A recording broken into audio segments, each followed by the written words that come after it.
Yes, Thank you so much, Mr. Zindani, accepting my interview request. It means a lot to me. my And pleasure. let me give you some information about myself, a short brief. My name is Serpil Soykan. I am the executive assistant for almost 18 years. But I always accept myself as in the first step because there are lots of things to learn every day. And this is also the project that I started working on it 1 month ago. It's aiming for where we are globally as executive assistants, because in some countries, also in some companies, this position is like a subordinate one. So I'm just trying to increase the consciousness of this position. That's why I also Wonderful. would like to get your feedback about this job. So my first question is, maybe you worked or you are working with an assistant closely, or you have observation. How do you feel about this position? What an executive assistant must do or mustn't do? Okay. I think we have to look at things in perspective, where it all started. So it all started as a job, which someone who can type well or who can, take the dictation well. It started back there. Unfortunately, with all the changes happening globally, the position was not enhanced per se the overall industry. There have been people like yourself and many others who actually went up the ladder, who actually went beyond their comfort zones and tried to explore what else, how else I can serve better, how else I can make sure that the business is facilitated brilliantly through the person I'm trying to serve. And I think that individual efforts have yet not emerged as a cumulative um, field effort. And I think that's where the field has struggled. So in terms of perspective, where it started and where it is, I think that's okay.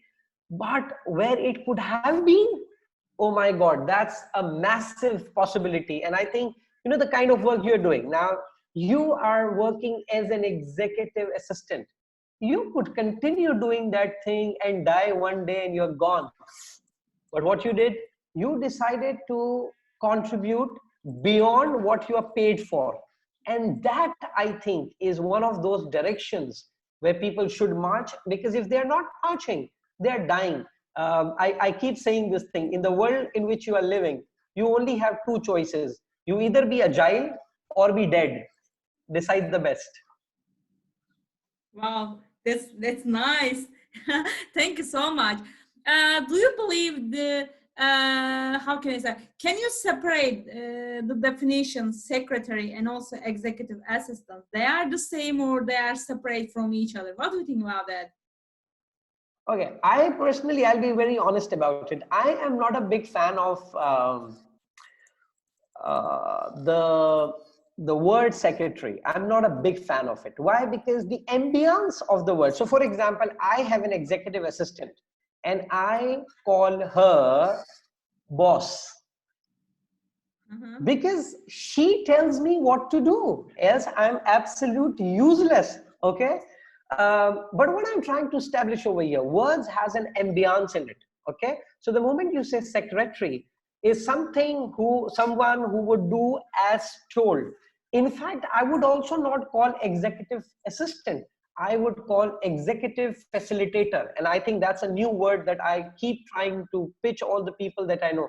Executive facilitator. Why?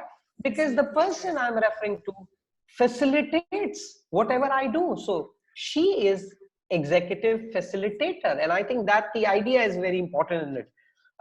So yeah, but to be honest, words don't matter much. For me, it's the attitude with which you take up that job. Because if your attitude is of ownership, if your attitude is out of box, an individual would also think, should I call her or him executive secretary? No, no, no, no, no. He or she deserves much more than that. So I think that's important. Thank you. And the last question is, of course, executive assistants must have many skills to be a partner. So what are the most three critical skills they must have? What are your three must, let's say? Oh, can I go with 5? Yes, sure. Okay, okay. I think, as I said, the role has evolved, and executive assistant, executive secretary, or as I call executive facilitator, uh, finding the right person is a massive challenge. For me, it's much easier to find a CEO than to find an executive assistant. I'll be very honest about it. And I'll tell you why. Because for all other roles that you know, you have to find a good attitude match and an aptitude match. But with executive assistant, you have to have another level of match, and that's personal alignment. And that's not easy to achieve. That's not easy to get. Having said that, I think if I have to pen down 5 areas where all executive assistants or all executive facilitators must excel at, particularly in the times in which we are living, one is technology. And I think technology is something that you can just not ignore now. And there's a good news. Most people that you are assisting, facilitating, they are absolute useless when it comes to technology.